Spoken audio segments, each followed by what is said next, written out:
No ar, Minuto da Unicidade, com o pastor Tony de Souza.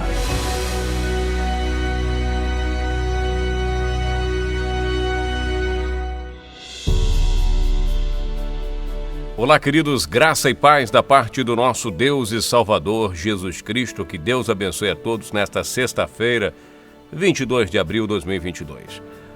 Até aqui nos ajudou o Senhor. Continuamos finalizando aqui essa semana que nós passamos aqui fazendo pequenos pontos, pequenas observações, pequenos estudos, vamos dizer assim, da carta aos Hebreus no capítulo 1, que é muito utilizada em alguns debates quando vai se defender a unicidade de Deus.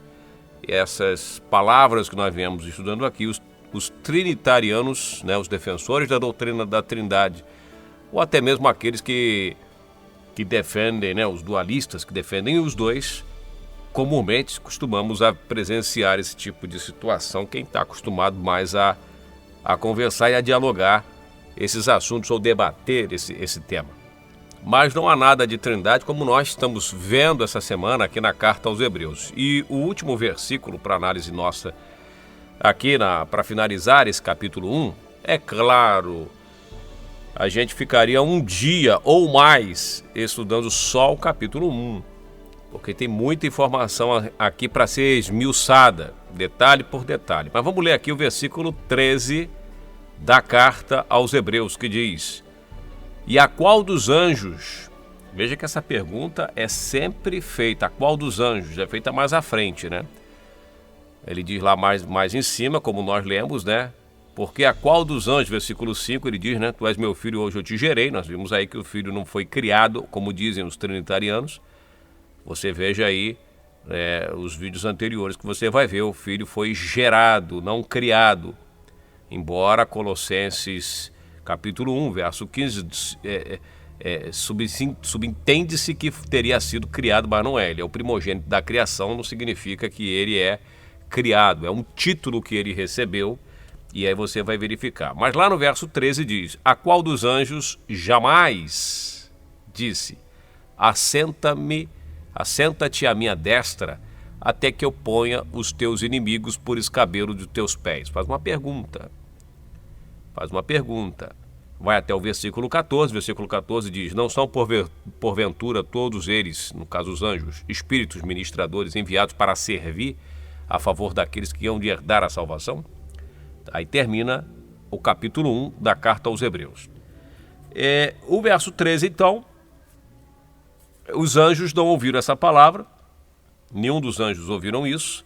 Inclusive, esse versículo aqui, isoladamente, já destrói uma tese defendida bastante pelos testemunhas de Jeová, de que Jesus seria o Miguel, o arcanjo Miguel. Há uma corrente muito forte, que muitos, não somente os testemunhos de Jeová, outras religiões, talvez até alguns que defendem os dualistas, que defendem os dois, também acreditam que esse é um dos títulos de Jesus, que Jesus teria sido o arcanjo Miguel. Não, balela, não há como comprovar isso, até porque essa pergunta aos Hebreus joga por terra essa tese. A qual dos anjos, Então, mas Miguel não é anjo, é arcanjo? Não, quando está falando de anjo, está falando das classes, está fazendo, como é que eu posso dizer assim, uma abrangência global de toda a classe angelical, aos anjos. Então, nenhum dos anjos ouviu essa palavra, não foi dada tamanha honraria, ou tamanha moral, assenta-te à minha destra. Essa própria tradução que eu estou lendo aqui, a ACF, Almeida Corrigida, essa própria tradução já diz destra, não está falando direita, está dizendo senta-te à minha destra até que ponha os teus inimigos por cabelo dos teus pés. Essa palavra está dizendo aqui, Jesus então subiu-se, assentou-se à direita de Deus, ou à destra de Deus. Não, a gente que conhece esse tema sobre a destra de Deus, a direita de Deus, está falando de destra, de poder, de governo, de autoridade, e não uma posição geográfica, como muitos dizem, que Jesus está à direita geograficamente. Isso é a maior heresia que a gente possa imaginar. Jesus à direita literal. Porque Deus é espírito, Deus não tem lado. Um espírito, você está do lado de um espírito. Que lado que é que você está? Já fica complicado. A terceira pessoa é uma pomba. Então você imagina um espírito, um ser humano e uma pomba. Olha, que loucura que é parar para analisar e refletir desta maneira.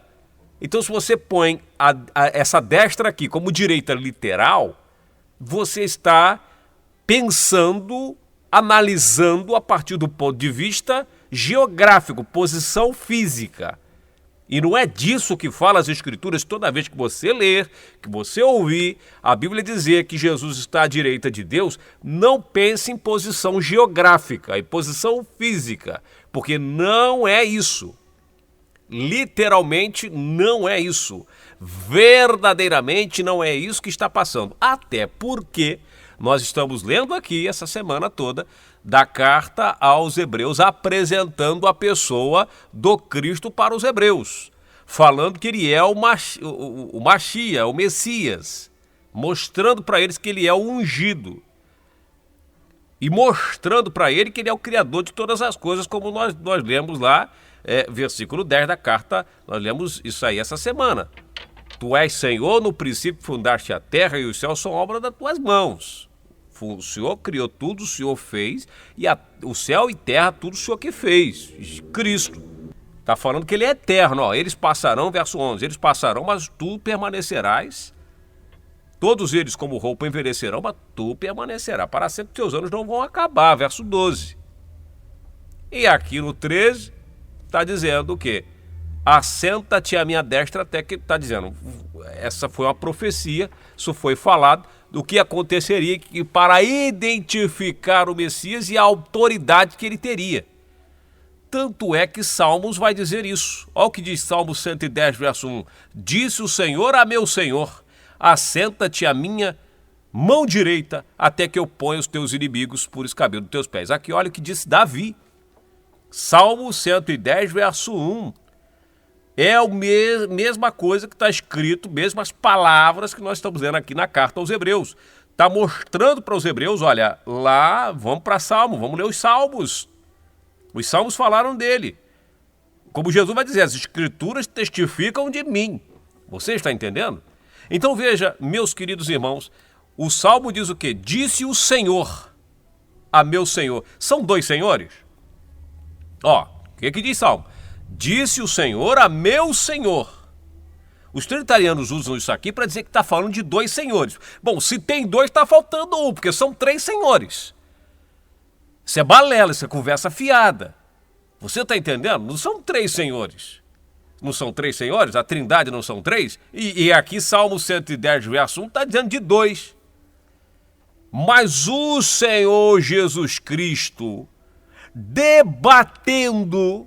Preste bem atenção, debatendo esse assunto lá com os fariseus, com aquelas raposas dos falsos profetas da sua época, ouça o que disse o Senhor Jesus sobre essa passagem aqui, sobre Salmo 110, verso 1.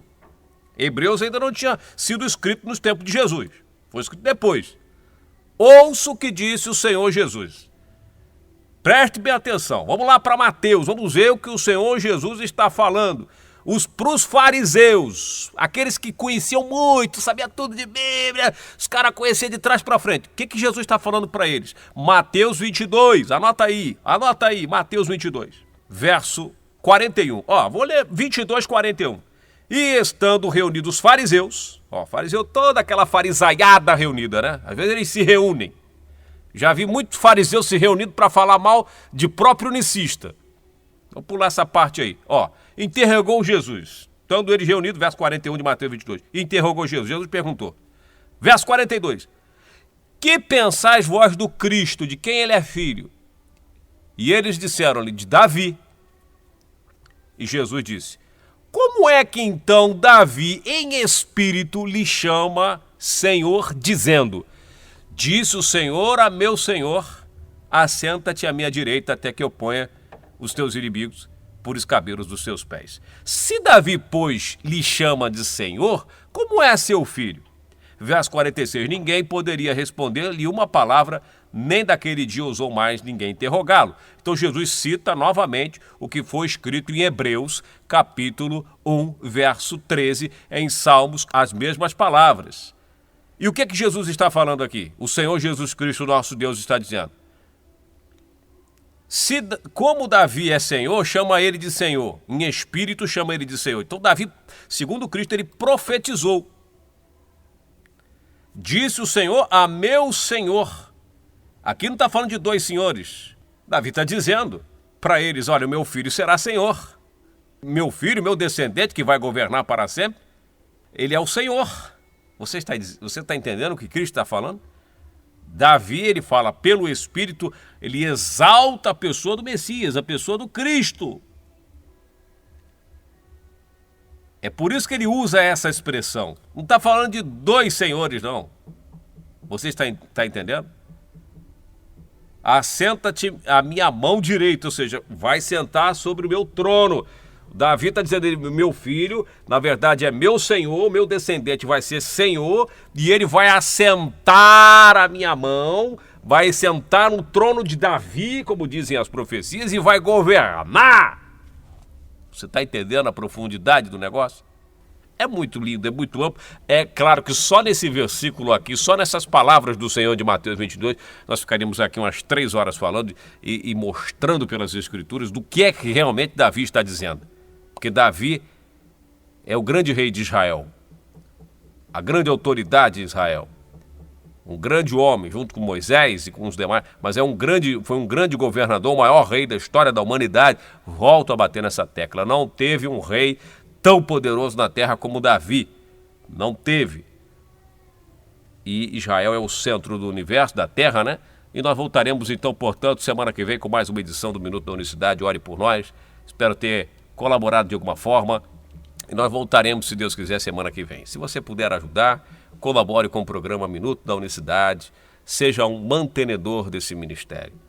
Um ministério que tem aí esse propósito, fazendo 5 anos com esta palavra maravilhosa, ensinando às pessoas a verdade, que Jesus é Deus. Forte abraço, Deus abençoe a todos, graça e paz. Minuto da Unicidade.